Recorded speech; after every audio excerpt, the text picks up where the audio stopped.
नमस्कार, मैं हूं सुजाता सैनी और आप देख रहे हैं इंडिया स्पीक्स डेली। भारत के नेताओं को बांग्लादेश के हिंदुओं की उतनी चिंता नहीं है जितनी कि यूरोप के नेताओं को हो रही है। भारत के नेता बांग्लादेश की जो नव नियुक्त सरकार है या जो वहां पर नेता नियुक्त होके आए हैं उनको बधाइयां पहले दे रहे हैं, हिंदुओं की चिंता बाद में कर रहे हैं।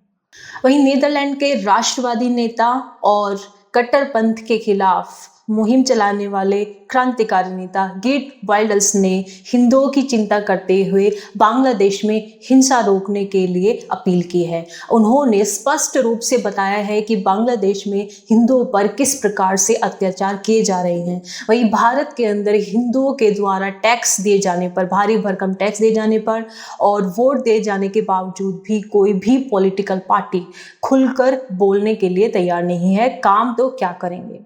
पश्चिमी बंगाल की मुख्यमंत्री ममता बनर्जी ने तो यहाँ तक कह दिया है कि किसी भी प्रकार का कोई भी नकारात्मक बयान देकर अराजकता फैलाने की आवश्यकता नहीं है। यानी यदि कोई ऐसी घटना हो जाए जिसमें कि भारत के अल्पसंख्यक किसी मुसीबत में पड़े, भले ही इसमें किसी का कोई एजेंडा ना भी हो, तो ये सभी पॉलिटिकल पार्टीज एक हो जाते हैं और पूरे भारत को कोसना शुरू कर देते हैं। वहीं दूसरी तरफ जो इंटरनेशनल माइनॉरिटी है यानी कि हिंदूज, वो जब बांग्लादेश के अंदर, पाकिस्तान के अंदर, इनफैक्ट भारत के अंदर भी जब उन पर हमले होते हैं, मारे जाते हैं या उनके ऊपर अत्याचार होता है, तो ये चुनी हुई सरकारें और नेता कोई भी कुछ नहीं कहता है।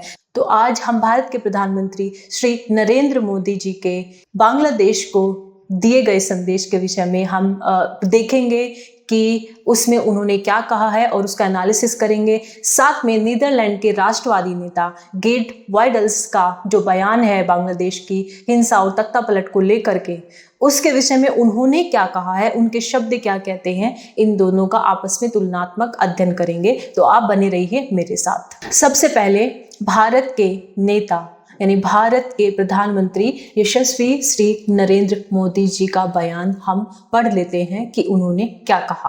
पीएम मोदी ने अपनी सोशल मीडिया पोस्ट में लिखा, प्रोफेसर मोहम्मद यूनुस को उनकी नई जिम्मेदारियां संभालने पर मेरी शुभकामनाएं। हम हिंदुओं और अन्य सभी अल्पसंख्यक समुदायों की सुरक्षा सुनिश्चित करते हुए सामान्य स्थिति में जल्द से जल्द वापसी की उम्मीद करते हैं। भारत शांति, सुरक्षा और विकास के लिए दोनों देशों के लोगों की साझा आकांक्षाओं को पूरा करने के लिए बांग्लादेश के साथ काम करने के लिए प्रतिबद्ध है। मोदी जी का जो यह भाषण है यह शुरू होता है नोबेल प्राइज विजेता बांग्लादेश के नेता प्रोफेसर मोहम्मद यूनुस को बधाई देने से। यदि आपको किसी का कंसर्न होता है, यदि आप ऐसे व्यक्ति हैं कि आपके सामने कोई घटना हुई है और आपका उसको लेकर के बहुत ही एक गंभीर चिंतन आप कर रहे हैं, तो आपके दिमाग में वही बात होगी। तो वैसे भी जब भी नेता या कोई भी नेशनल इंटरनेशनल सेलिब्रिटीज, स्पेशली नेताओं के बारे में होता है, वो जब भी कोई भाषण देते हैं या कहीं पर वो कोई भी नॉर्मली डिस्कशन भी करते हैं, तो गिना जाता है कि अमुक शब्द उन्होंने अपने इस भाषण में या बातचीत में कितनी बार प्रयोग किया है और उसको पहले रखा है या बाद में रखा है, और उस वाक्य को या शब्द को कहते हुए उन्होंने कितनी गंभीरता दिखाई, यानी कि वाक्य का शब्द का जो चुनाव करके वाक्य बनाया जाता है उसमें कितनी गंभीरता है और कितनी चिंता छिपी हुई है। एक सामान्य सी अपील है बांग्लादेश से कि वो अल्पसंख्यक हिंदुओं और अन्य जो अल्पसंख्यक हैं उन पर अत्याचार जो हो रहा है उसको बंद करे, सुनिश्चित करे इसको। अब एक बात बताइए, जब भारत पाकिस्तान को ये कह सकता है, जब भारत के प्रधानमंत्री पाकिस्तान को कह सकते हैं कि तुम अपना देश तो संभाल नहीं पा रहे हो और हमें कहते हो, या फिर वहां पर जो कुछ भी चीजें हुई हो, पहले प्रधानमंत्री जिस प्रकार से बयान देते थे, क्या सेम वही चीजें करने वाला जो दूसरा पड़ोसी है उसको नहीं कह सकते हैं? क्या हम ये अपीजमेंट की जो पॉलिसी जो बनाई गई है ये अब सीमा पार तक चली गई है? लॉकडाउन के समय में भारत ने और लॉकडाउन के बाद भी करोड़ों रुपयों का अनाज और सहायता अफगानिस्तान में भेजी, कई करोड़ों का, बहुत सारी वहां पे ट्रक के ट्रक भर करके गेहूं के, चावल के भारत सरकार ने भेजे। कुछ के विषय में कहा गया कि क्योंकि पाकिस्तान से होके गए तो वहां पर लूट लिए गए। इससे पहले भी अटल बिहारी सरकार में अफगानिस्तान के अंदर हॉस्पिटल बनाना, रोड बनाना और कई सारे प्रोजेक्ट्स पर काम चल रहा था। लेकिन आप बताइए उन सब चीजों का भारत को क्या फायदा हुआ? राष्ट्रीय सुरक्षा के मुद्दे से भारत को क्या फायदा हुआ है? और अगर आप वहां अनाज भेज रहे हैं, अगर आप वहां पर बहुत सारा आप पैसा भेज रहे हैं, भारत की दिल्ली में अफगानिस्तान की सोसाइटी है, बहुत सारे अफगानी जो रिफ्यूजीज हैं वो रहते हैं यहाँ पे, उनके लिए बहुत सारे संगठन, बहुत सारे एनजीओज काम करते हैं, उनकी डॉक्यूमेंट्री आती रहती है कि कैसे वो यहाँ पर किसी ने अपना रेस्टोरेंट खोल लिया है, कोई कुछ काम करने लगा है, कोई कुछ हाथ की दस्तकारी का काम करता है, बहुत सारी महिलाएं हैं। लेकिन कभी भी हमने ये नहीं सुना है कि अफगानिस्तान, पाकिस्तान और बांग्लादेश से आने वाले जो हिंदू हैं उनके लिए भारत सरकार या कोई भी पॉलिटिकल पार्टी या कोई भी एनजीओ कोई भी कुछ कार्य कर रहा है। बहुत ही कम सहायता उनको मिल पाती है। बल्कि ये खबरें जरूर आती हैं, जैसे कि पिछले साल राजस्थान के अंदर जो हिंदू अपने टेंट वगैरह लगा करके बैठे थे, उनको बुलडोज कर दिया गया, उनको वहां से हटा दिया गया, यानी वो टेंट में भी नहीं रह सकते। उसके अलावा रोहिंग्या बांग्लादेशी जो इलीगली भारत में आते हैं, उनकी संख्या करोड़ों में हो चुकी है। भारत में फेक आधार कार्ड बनने की कोई लिमिट नहीं है। तो ऐसी स्थिति में जब भारत में हमें साफ दिखाई देता है कि ना तो कोई पॉलिसी है हिंदुओं के लिए, ना ही जो बांग्लादेशी, अफगानिस्तानी और पाकिस्तानी हिंदूज हैं या जो अन्य माइनॉरिटीज हैं, हिंदू, सिख, बौद्ध, जैन, वो सभी के लिए भारत में कोई योजना है या उनके लिए कोई कार्य किया जाता है। जिस सीएए के लिए बहुत सारे हिंदू युवाओं ने अपना बलिदान दिया, बहुत सारे आंदोलन में वो खुद अपने आप आगे बढ़ करके वो सरकार को सपोर्ट कर रहे थे, सरकार के फैसले को सपोर्ट कर रहे थे। उस सीएए और एनआरसी का क्या हुआ? कम से कम अभी आवश्यकता के आधार पर अभी बांग्लादेश के हिंदुओं को मदद भारत सरकार कर सकती थी। भारत की आर्मी और बांग्लादेश की आर्मी बहुत सारी ट्रेनिंग साझा करती है, उनकी आर्मी को भारत की आर्मी ट्रेन भी करती है, और यहाँ के भी कुछ ऑफिसर कुछ ऑपरेशंस को कैसे अंजाम देने हैं और वहाँ की भौगोलिक परिस्थिति को समझने के लिए बहुत सारे ऑपरेशंस होते हैं। बांग्लादेश में भारत ने सर्जिकल स्ट्राइक भी की हैं, जिनकी खूब वाहवाही मोदी सरकार को दी गई और अच्छी बात है। लेकिन क्या इस समय क्या भारत की सेना या भारत के प्रधानमंत्री वहां की सेना को, वैसे ये प्रधानमंत्री या भारत का जो रक्षा मंत्रालय है या गृह मंत्रालय है उनका कार्य है, बांग्लादेश की सेना को क्या ये नहीं कह सकते कि आप वहां पर अल्पसंख्यकों की सुरक्षा को सुनिश्चित कीजिए और वहां पहरा दीजिए, उन्हें बैकअप दीजिए। यूक्रेन और रूस के युद्ध में फंसे हुए बहुत सारे भारतीय छात्रों को भारत सरकार विमान भेज करके वहां से वापस लाती है। तो क्या बांग्लादेश में फंसे हुए हिंदुओं के लिए भारत सरकार कोई रेल या विमान या वहां की आर्मी से मिल करके कोई ऑपरेशन नहीं चला सकती? जरूर चला सकते हैं। आपको याद होगा कुछ समय पहले टर्की में भूकंप आया था। भूकंप में भारत ने भी अपनी तरफ से आर्थिक सहायता भेजी थी, सभी कंट्रीज ने भेजी, भारत ने भी भेजी।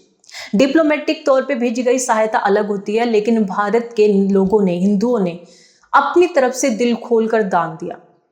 यहाँ के बहुत सारे स्टाफ, आर्मी, हॉस्पिटल्स के स्टाफ, डॉक्टर्स, नर्स वहाँ पे गए और वहाँ के लोगों के रेस्क्यू ऑपरेशन और उनके इलाज में मदद की।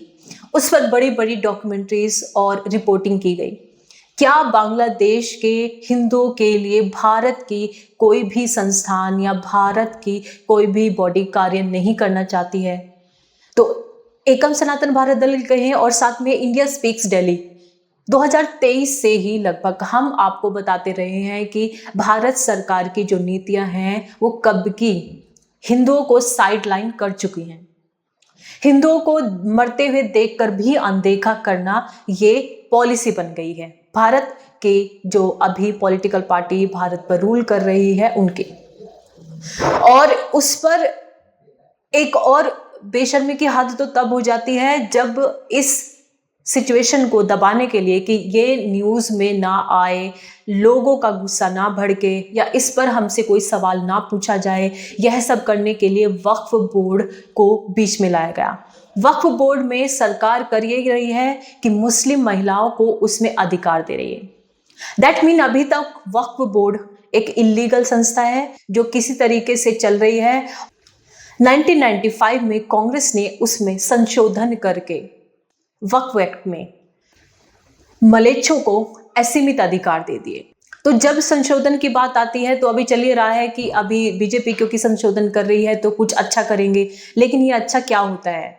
अभी बीजेपी क्या कर रही है कि पहले ये था कि उसमें कोई भी व्यक्ति किसी प्रॉपर्टी को वक्फ की प्रॉपर्टी घोषित कर सकता था, लेकिन अब केवल मुस्लिम ही कर पाएंगे। तो दैट मीन वक्फ बोर्ड को हटाया नहीं जा रहा है, बल्कि उसको एक रेगुलर बॉडी की तरह इम्पोज किया जा रहा है, उसमें कानून कायदे बनाए जा रहे हैं। यानी कि आप उसको नॉर्मलाइज तो किसी तरीके से कर चुके हैं, अब आप उसको लीगल भी करने जा रहे हैं। तो लीगल करने के लिए उसमें बहुत सारे कानून, बहुत सारी चीजें करने की आवश्यकता होती है। तो वही सब वक्फ बोर्ड में चल रहा है। और अब पूरे के पूरे मीडिया में बांग्लादेश में हिंदुओं के ऊपर जो हिंसा हो रही है उसको उस तरीके से ना दिखा करके, उसकी सच्चाई को ना दिखा करके ये दिखाया जा रहा है कि बांग्लादेश पर भारत ने दबाव बनाया। हिंदुओं की सुरक्षा को लेकर प्रधानमंत्री ने कहा, उन्होंने केवल एक लाइन कही है और वो भी बीच में कही है, ना स्टार्टिंग में, ना कोई कड़े शब्दों में कही, ना ही जनता को संबोधित करते हुए कुछ कहा। केवल ट्विटर एक्स पे उन्होंने अपना बयान डाल दिया है, पोस्ट कर दिया है।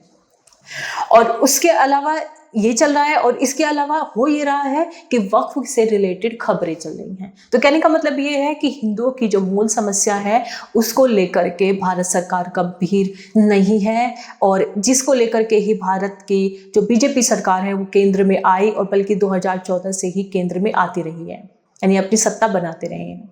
तो अगर आप एक्स पर दिए गए प्रधानमंत्री नरेंद्र मोदी जी के ट्वीट का आप एनालिसिस करेंगे तो आप पाएंगे कि उसमें वहाँ की जो नई सरकार बनेगी या वहाँ जिन नेताओं को कमान दी जा रही है उनको बधाई दी जा रही है। हम किस बात की उन्हें बधाई दें? आपको बधाई देनी थी तो बधाई का अलग संदेश बना सकते थे, लेकिन पहले हिंदुओं के लिए एक संदेश बनाते, उसे पोस्ट करते, या फिर उस पर प्रेस कॉन्फ्रेंस करते, या फिर एक मीटिंग बुला करके एक आप उसके लिए अलग से बयान जारी करते। मुद्रा योजना हो या फिर न्यू इंडिया हो, यहाँ तक कि बोर्ड के बच्चों को तैयारी कैसे करनी चाहिए, खिलाड़ी जब जीत कर आते हैं तो मेडल के साथ उनका स्वागत करना, या उन्हें फोन करके, पर्सनली फोन करके खिलाड़ियों को उनसे बात करना, उन्हें सांत्वना देना, ये कार्य करने के लिए भारत के प्रधानमंत्री श्री नरेंद्र मोदी जी के पास समय है। परंतु हिंदुओं के लिए, बांग्लादेश के हिंदुओं के लिए अलग से बात करना और अलग से कार्य करना, उसके लिए समय नहीं है। वही नीदरलैंड के जो राष्ट्रवादी नेता हैं गेट वाइडल्स का बयान हिंदुओं के विषय में, बांग्लादेशी हिंदुओं के विषय में क्या आया है, आइए उसको भी देख लेते हैं और उसका भी एनालिसिस कर लेते हैं। बांग्लादेश में हिंदुओं के खिलाफ हिंसा भयावह है, उन्हें मारा जा रहा है और इस्लामिक भीड़ उनके घरों को जला रही है, इसे तुरंत खत्म करना चाहिए। तो गेट वाइडल्स ने यहाँ पर हिंदुओं के ऊपर जो हिंसा हो रही है सीधे साफ शब्दों में उसको बयान किया है, यानी उसके विषय में सीधे सपाट शब्दों में बात की है और कहा है कि इसे तुरंत बंद किया जाना चाहिए। वहीं आप देखें तो इस प्रकार का जो स्पष्ट बयान है वो भारत के किसी भी जिम्मेदार या किसी भी राजनेता की तरफ से नहीं आया है। तो ऐसे में आप और हम ये कैसे समझ सकते हैं कि हम भारत में अभी इस समय हम ये मान ले कि भारत की जो अभी बीजेपी सरकार है वो शांति, सुरक्षा और सबका साथ और सबका विकास के लिए कार्य कर रही है। वो कार्य होता हुआ तो दिख नहीं रहा है। भारत के अंदर भारत को एक इस्लामिक स्टेट बनाने के जितनी भी कार्य किए जा सकते थे वो सभी कार्य धड़ल्ले से चल रहे हैं। उत्तराखंड जैसे पवित्र स्थल पर, जिसे देवभूमि कहा जाता है, वहाँ मलेच्छवाद बढ़ता जा रहा है, वहाँ हिंसा की इतनी घटनाएं आ रही हैं। वहाँ के लोगों ने जीवन में कभी भी इतने ज़्यादा लोग मलेच्छ नहीं देखे थे। मैं खुद उत्तराखंड से हूँ और मेरी वहाँ पे जब लोगों से बात होती थी 2014 या उससे पहले जब हम स्टूडेंट्स थे, मैं पढ़ाई करती थी, तो उस समय लोग, लड़कियां जो साथ में थे, वो कहते थे हमने तो देखे ही नहीं है, उन्हें पता ही नहीं है। लेकिन अब उन्हीं एरियाज में हर जगह जहाँ पर हिंदू बहुल में होते हैं वहाँ पर मलेच्छ अपनी बस्तियां बसा लेते हैं। ये सारी इलीगल है और इनको तोड़ना तो दूर की बात, उन्हें हटा तक नहीं सकते। वो भारत के सुप्रीम कोर्ट में केस लड़े जाते हैं रोहिंग्या बांग्लादेशियों के पक्ष में और वो केस जीत जाते हैं। रीजन क्या है इसके पीछे का? उत्तराखंड की सरकार ने हल्द्वानी में जब रेलवे की जमीन पर इन्होंने कब्जा किया, मलेच्छों ने कब्जा किया, तो उस समय वहां की सरकार ने अपनी तरफ से जो एडवोकेट भेजा उसने ठीक से दलीलें पेश नहीं की, यानी वो सिर्फ एक फॉर्मेलिटी थी। उनकी तरफ से जो एडवोकेट आते हैं वो हाई फाई एजुकेटेड एनजीओ के द्वारा फंडेड, विदेशी जो पैसा आता है हवाला का, उस सब से फंडेड आते हैं, जिसमें कई तरीके का पैसा इन्वॉल्व रहता है। तो वो लोग आते हैं और वो केस लड़ते हैं और केस जीतकर चले जाते हैं मानवता के नाम पर। वहीं मानवता का मुखौटा ओढ़े हुए यही लोग अब हिंदुओं के मामले में सुप्रीम कोर्ट में नहीं जाते। अभी कावड़ यात्रा के समय उत्तर प्रदेश सरकार ने एक आदेश दिया था कि कावड़ मार्ग में पड़ने वाले जितने भी दुकानें, रेस्टोरेंट, ढाबे हैं, उन सब के मालिकों को अपना असली नाम अपने ढाबे पर लिखना होगा। सिंपल सा एक आदेश दिया था। उस पर लिबरल्स और एनजीओस और वेस्ट के जो लेफ्टिस्ट हैं वो सब के सब सुप्रीम कोर्ट पहुंच गए और संसद में हंगामा खड़ा कर दिया, लेकिन और कहा कि ये कम्युनल है, ये नफरत की राजनीति है। चलो वो ठीक है, लेकिन अब इस समय वो सब कहाँ है? बीजेपी सरकार उस प्रकार से अपना भी बचाव नहीं करती है। जहां बात मुसलमानों की आती है कि मुस्लिम्स पर भारत में अत्याचार हो रहा है, ये ब्लैकमेलिंग का शिकार हो जाते हैं। क्या ब्लैकमेलिंग का शिकार होते हैं? चुप रहते हैं, ज्यादा कोई बयान नहीं देते। यहां तक कि इस मामले में भी कि जो कावड़ यात्री हैं, जो कावड़ लेकर के व्यक्ति जाता है, उसकी भयानक तपस्या होती है। कई लोग तो पानी, कुछ घंटों तक पानी नहीं पीते, कई लोग ऐसे ही जाते हैं। कई लोग 70-70 लीटर जल अपने कंधों पर रख कर लेकर के जा रहे होते हैं। तो बहुत कठिन तपस्या है और ऐसे में उनका खाना पीना रहना सब सात्विक होना बहुत जरूरी है। लेकिन उसमें हुआ ये कि जब कोर्ट में ये मामला गया, एक एनजीओ ने उठाया, तो बीजेपी सरकार ने वहां पर डिफेंड करने के लिए इस ऑर्डर को कोई ढंग की दलीलें दी ही नहीं। उनके एडवोकेट ने कोई ढंग की दलीलें दी नहीं। और दूसरा जो एडवोकेट था जो इस आदेश का विरोध कर रहा था, वो फंडेड था एनजीओ से और हिंदू विरोधी ताकतों से। उसने बहुत अच्छी दलीलें पेश की अपनी तरफ से और वहां पर सुप्रीम कोर्ट में ये मामला उनके पक्ष में हो गया। उसके अलावा जिस अदालत में दिया गया, वहां के जो जस्टिस हैं, उनका बयान भी बहुत ही कॉन्ट्रोवर्शियल सामने आया।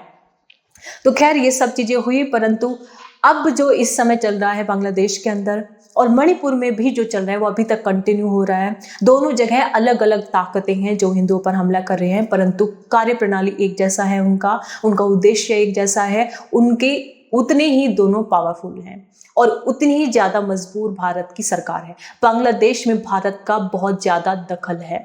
बांग्लादेश की सेना को यदि भारत थोड़ा उन्हें प्रेशराइज करे तो वो कार्य करेंगे, लेकिन पता नहीं क्या मजबूरी है कि भारत के नेता, भारत के जो यशस्वी प्रधानमंत्री हैं, यहाँ तक कि भारत की पॉलिसीज में भी कहीं पर भी हमें हिंदुओं के लिए कुछ भी basic rights, basic human rights नजर नहीं आते हैं। तो आपका इस पर क्या कहना है? आप कमेंट बॉक्स में हमें लिख करके दीजिए और आप इसी प्रकार से इंडिया स्पीक्स दिल्ली की पत्रकारिता को फॉलो करते रहिए। नमस्कार।